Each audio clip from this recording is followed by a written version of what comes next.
So till now we have created materials out of texture images or any random images, and what we have to do next, we have to learn concept of prefabs. I will tell you what a prefab is. First, let's delete this Jupiter and Mars. So the definition of prefab goes by: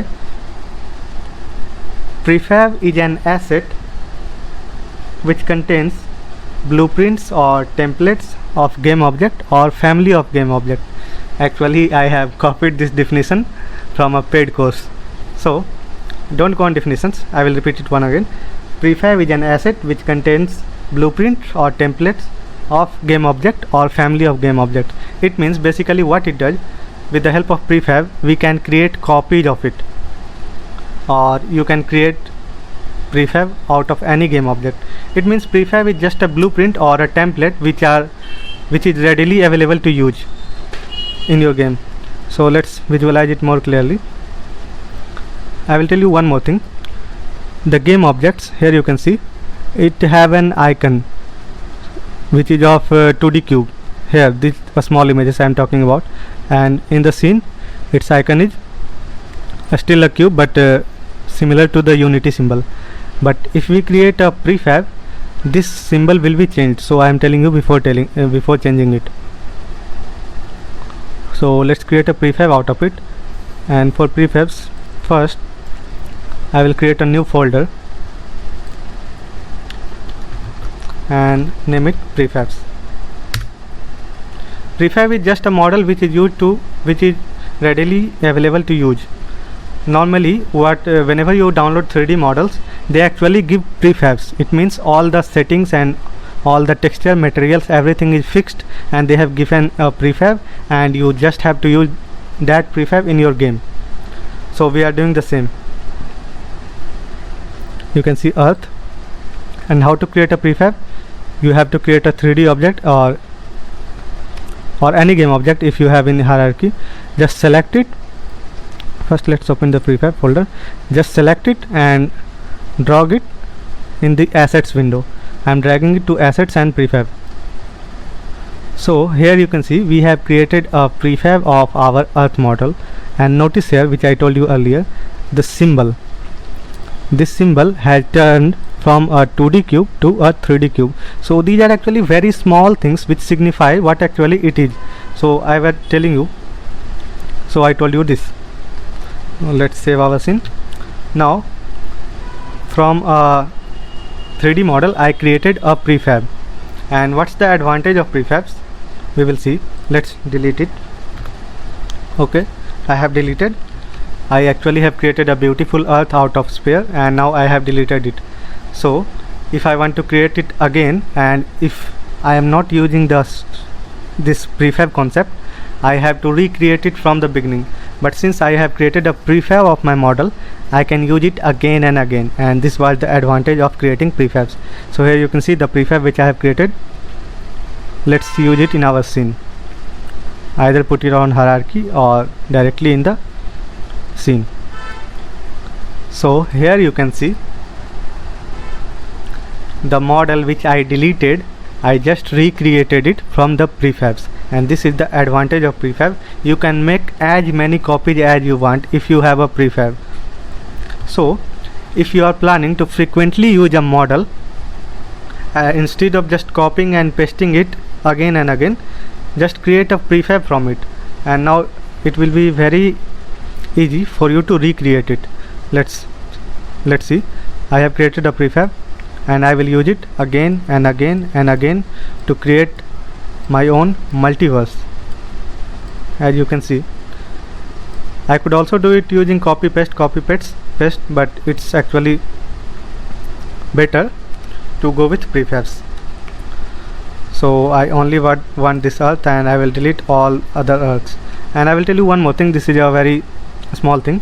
If you want to select multiple game objects, what you have to do, you will select this and you will hold Control button and you will select this.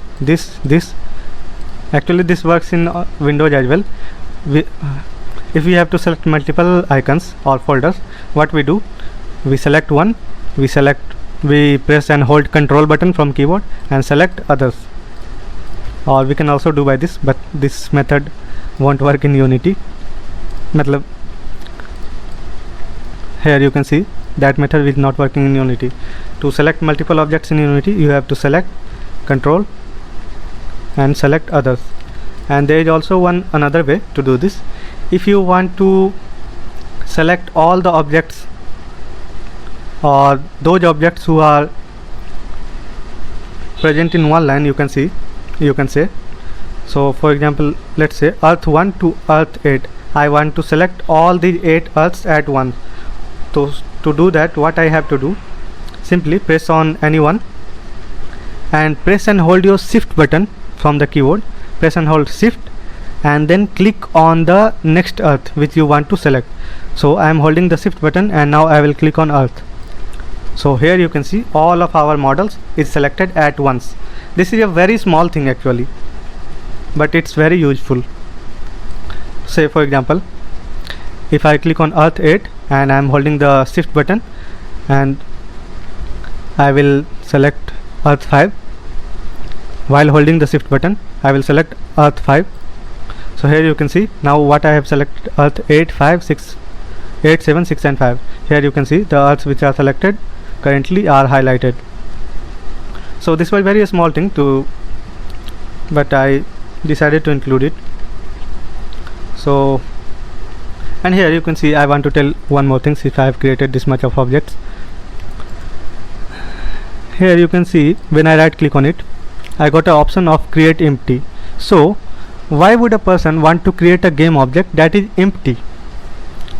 What it means to be a empty game object? It means it would have nothing, but it's still usable, and I will tell you why is that. So we will create a empty game object.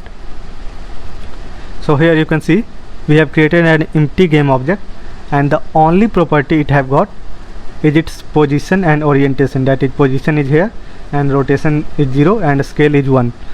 But when I select on it and I will double click on it, I cannot see anything because it's a null object. It has got nothing except the coordinates and a size, but it's completely null. So why do we use this? Actually we can use it for various purposes. What we do, we create an empty game object and add components in it and use it for our own sake of purpose. So for example, I have created this empty game object and I can add components. Remove it. I can add components, and you can see there are a lot of components. I am not adding it, I am just telling you. For example, I can add a video, but since it's a empty game object, it won't do anything. I will actually tell you to play video in augmented reality on day 3. So for now we have created an empty game object, and for now we will only use this empty game object to group other game objects. Actually it can be used to do multiple things, but for us it's only used to hold other game objects. For example, let's select from earth 1 to earth 8 using the shift button, and let's move it all to the game object. I told you already how we make parent object and the child object. So I am making this game object, that is the empty game object, a parent object of all the 8 earths. So I will drag and drop it on the game object. So now you can see what happened. Except this main earth, all the other earths are now game object of child object of this empty game object. It means whatever changes I will do in empty game objects, it will change all its child objects. What it means, whatever change you do in parent object, those changes will also be visualized in all its child object. But if you do some change in child object, it will not affect the parent object. So let's see here. When I am selecting this earth 8, so you can see this is our earth 8, it's highlighted. I will move it a bit. So I am using the move tool to move my earth 8, but it is not affecting the other earths or the empty game object which is holding this earth. But what happens when I move this game object. I am using this a small arrow to open and close this. So it's again a very small thing. It's used to open a game object and see what other game objects are inside that game object. So if I change something to the parent object, its changes is equally applicable to all its game object. It means all the changes will be done simultaneously. And actually I have used this concept to create my first AR app. I made the 3D game object a child of the image target, that is the marker. So let's see, if we move the game object, that is the empty game object that is containing all the earth. I am just moving this empty game object, that is the parent object, but all the child objects are moving along with it. It means the changes that are applied to parent object, it is also applied to all the game objects inside it. So this was a very small thing I have to tell, and this way I told how a empty game object is used. So let's rename it actually and call it collection of earths. So here you can see I use a empty game object and put so many other game objects inside of it. So for now this collection of earth is irrelevant to us. Its job is done. I told you what I wanted to tell you.